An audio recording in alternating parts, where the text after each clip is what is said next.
So, as I've talked about here on YouTube so many times, handheld gaming has become my sort of go-to sort of way of playing video games these days. I feel as I get older, I gravitate towards just picking up a handheld, whether it be the PSP, which was a great buy from last year, my Nintendo Switch here, and of course the subject of the video, if I can pick up one-handed because it's quite beefy, the Legion Go S. Because originally what we wanted in the collection, and when I say we, I mean me and my partner, we wanted to get a Steam Deck, and then for some reason Valve decided to raise the prices for some reason. I know why they raised the prices. They always use the excuse of AI and stuff, but let's be honest, they did it because they could. But that's not the subject of this video today. I could go on about video game economy and all that sort of stuff for hours, but that's not the subject of today's video. So we looked for alternatives. So when I was thinking about getting a Steam Deck, my friend, he sent me an alternative through a text, that sort of thing. He said, have you checked this out, the Legion Go? So I thought, okay, this looks cool. Similar specs to the Steam Deck, a bit more powerful than the Steam Deck, because I've got the 16 gig RAM version of the Legion Go Z2 model. And I said, cool, it's like, it does the same thing, it runs on Steam OS, that sort of thing. So I did a bit of research in it, and I made my decision to pick it up. And to put it plainly, I absolutely love it, and it is my current favorite handheld. So today's video is just me talking about the Legion Go, my experience with it, talk about the bit of the specky side of it and all that sort of stuff. And yeah, let's get into the video, shall we? So the Legion Go, it is obviously a handheld PC. Like the Steam Deck, it runs on Steam OS. The original version of the Legion Go that came out a few years ago, it ran on Windows 11. But if you're in the tech space, Windows 11 is, well, let's put it plainly, not very good. so Lenovo thought, you know what, we'll do something similar to what Valve is doing, run Steam OS on it. Obviously, they had to get permission for them to use Steam OS. But basically, if you've used a Steam Deck, you'll feel right at home using the Lenovo Legion Go S, because the layout is exactly the same. The side panel, the tweaking of it is exactly the same. The TDP, I'm still getting used to saying that. Yeah, if you've used a Steam Deck, you'll be right at home with the Legion Go. And spec-wise, it's really good. It's got a nice 8-inch 1200p 120Hz screen. I believe the Steam Deck is only an 800p screen, if I'm correct. Correct me if I'm wrong down below. A nice 8-inch 1200p screen with 120Hz refresh rate. Looks fantastic with a lot of the games I've been playing on it. It looks quite big and heavy, but it's actually quite light and quite easy to hold. I prefer the stick layout on it compared to the Steam Deck, because they're asymmetrical. I've always preferred the sort of Xbox layout of controllers, that sort of thing, whereas the Steam Deck goes for the more symmetrical look of like a PlayStation controller, basically. The only downside of it with the layout is that the trackpad is really tiny, but honestly, I don't use it, so I've not used it at all, really. I've faffed about with it, but that's about it. I've got the Z2 16 gig of RAM model, which is like the less powerful version. And when you look this thing up online, people act like it's unplayable, like you're not going to be playing AAA games on it. Meanwhile, I'm playing AAA games on it. You just have to tweak it a bit. I think you have to be willing to sacrifice certain aspects of the graphical fidelity and certain parts of the frame rate in order to play this AAA games on this thing. I mean, I'm playing through Assassin's Creed Valhalla on this thing. I've bumped it down to 30 frames per second, still running at medium settings, mind you, and it runs really well at 30 FPS. Bumped the TDP down to 11 watts to save on battery, and it runs fine. I just think you just got to be willing to tweak a lot when you're playing each game. It's just like PC gaming, full stop, to be honest. You've got to be willing to tweak the settings, just the overall resolution. Most of the time, the resolution, I do bump it down to 800p, because that seems to be the sweet spot of what I've read online with a lot of the resolutions. But you can bump it down lower with certain games. It starts to get a bit blurry when you start bumping it down below 800p. But the flexibility of what you can do with the games is there, and there's compatibility options like with Proton hotfixes. Like say if a game doesn't boot correctly, you go into the compatibility options and you can just boot through there, and where you don't have to faff about with the game's files on the desktop, because it has the compatibility fixes built in with Proton, that sort of thing, and it's great. Like the problem I had with GTA 4 and Watch Dogs when trying to boot it up, because GTA 4 has ridiculous DRM. To this day, it's still a pain. All I had to do was boot it up in Proton hotfix, and it got around the login error when you have to play GTA 4, you have to log into your Rockstar account, and basically it would flash up an error whenever you try and log in, saying you can't log in at this time. But if you activate like Proton hotfix, it gets around that, and then after you got through that initial login period, you don't need to use that hotfix compatibility option anymore. It runs fine. But Watch Dogs, I have to keep it on because there's some weird problem with it when it tries to connect to Ubisoft Connect. Again, I'll say this about single player games. Why do we have these stupid DRM things? It's ridiculous. But again, different subject for another time. But yeah, it's all about tweaking. You can play AAA games on this thing. Don't let the people on the internet let you believe you can't. I mean, I played Kingdom Come Deliverance 2 on this thing, and yeah, it drains the battery horrendously. That's the other thing too. You got to bear in mind, these handheld PCs, they're not meant to be played for a long time. So if you're playing like a AAA game, you're gonna have to plug it into the wall, which is fine because the thing actually charges very quickly. Also, when you start tweaking things, when you start tweaking like the resolution up a bit higher, or when you can play it in like high fidelity, higher resolutions, if you up the TDP, which is total distribution of power, if you're wondering, up to like 33 watts. This thing gets very loud. The fan gets very loud when you start upping the resolution, the frame rate, the total distribution of power. It gets very loud, the fan. So I wouldn't recommend like cranking everything up, because otherwise it sounds like two PlayStation 4s strapped to a Boeing A37. Like you're playing Red Dead Redemption 2 on like a fat PS4. But if you play it around anywhere between like 10 to 20 watts, it's quite quiet. 15 to 20 watts is generally okay for most AAA games if you crank things up, if you tweak things a bit. In general, the layout is very user friendly.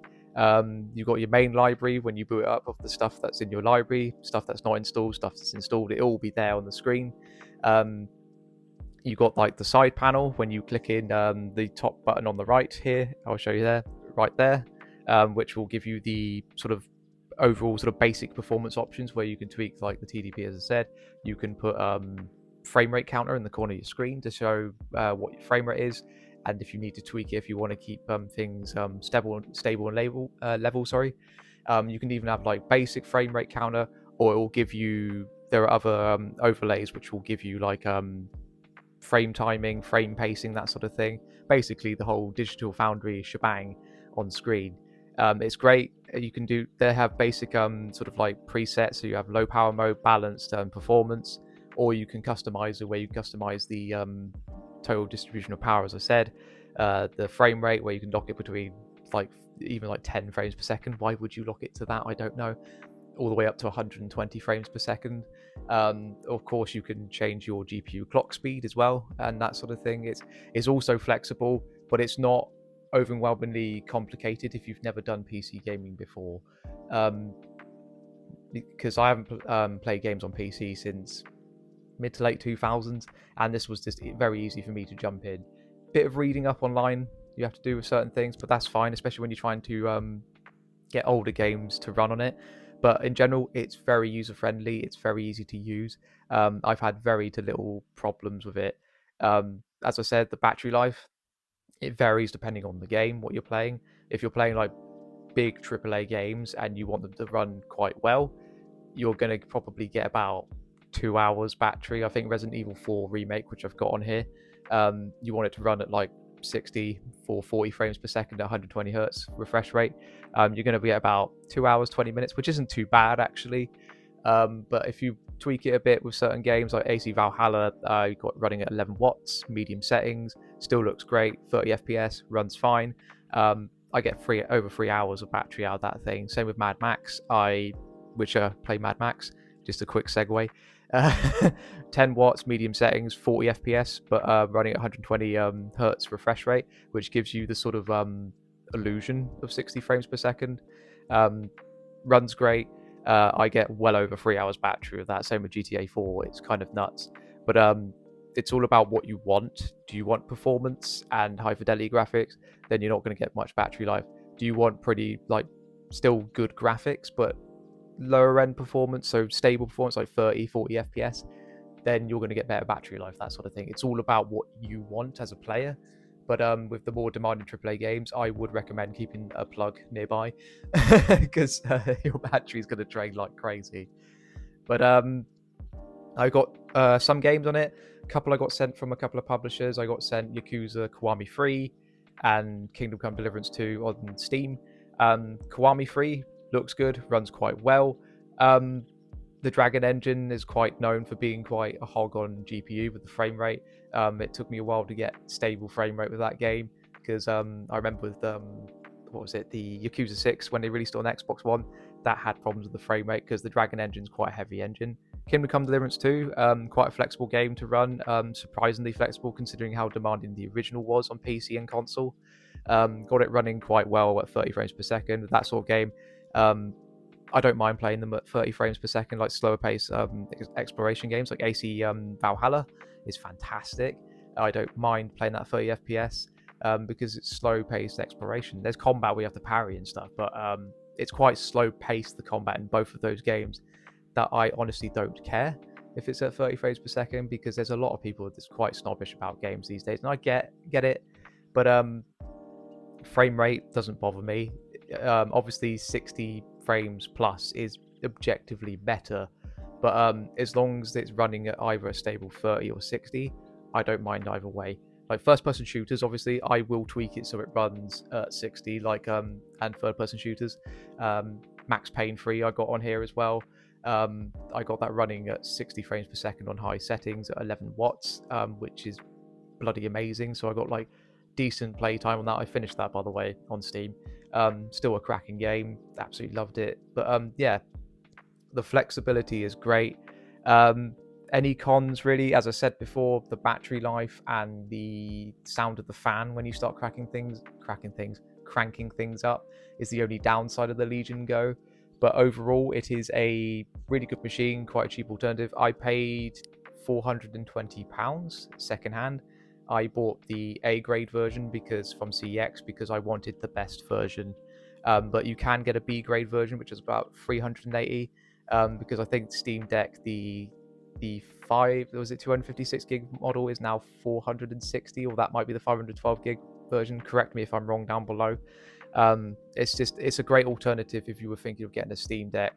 As I said, it's the layout of it is not too dissimilar to a Switch.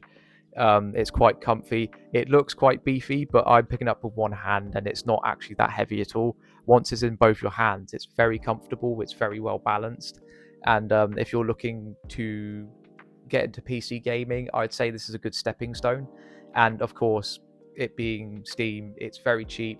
All the games I bought, minus the couple that were sent to me through Sega and PlayOn, they've all been supremely cheap. I bought them for under a tenner. Loaded is a good place to pick up Steam keys. But GTA 4 I bought for £5.9 on sale. Or Resident Evil 4 I bought for like £7 on sale. A lot of the games I bought, they were under a tenner. So so if you're looking for like cheap gaming, getting away from the current console landscape of where they're trying to rip you off, I do recommend the Go. Or if you can find a Steam Deck for cheap, just get a portable gaming PC. It's a good stepping stone if you want to get into PC gaming. So short one today about the Legion Go, but been playing it for a good was it about 2-3 weeks, maybe 4 weeks now. Absolutely loving it. I haven't touched my other handhelds, by the way. I haven't even touched my PSP and Switch properly in a long time. That's how good it is, and being able to play some of my favorite AAA open world games in the palm of my hand has been absolutely amazing. And they just work in that sort of handheld landscape. So being able to chip away at like games like AC Valhalla, Kingdom Come Deliverance 2, it's just great. Because I feel when you play those games on the PlayStation or whatever, I feel like I'm constrained by time. Whereas with the handheld, pick it up, play it for an hour or so, and put it back down again, and I can just slowly get through those games where they don't feel as daunting on the handheld, even though AC Valhalla is a very long game. But they don't feel as long. But yeah, that's just my quick thoughts of the Legion Go. Yeah, it's a great piece of hardware. As I said before, I've got the Z2 16GB of RAM model. There are other models, like there is a Z1 Extreme, which has got 32 gigs of RAM in it. Yeah, very powerful version, but quite expensive. If you're just looking for like a decent like piece of hardware, I do recommend just the Z2 version. My version's got a terabyte of storage in it as well, which if you paid a terabyte in the Steam Deck would have been ridiculously expensive. So like terabyte of storage. It's got SD card slot as well if you want to expand that storage. But yeah, great little device, great alternative to the Steam Deck, and I highly recommend it. And I'll see you in the next one. Thanks for watching this video. Sorry I've been a bit stagnant with uploads recently. Some personal stuff going on in my life at the moment. Um, my father fell quite deeply ill. He's still in hospital at the moment.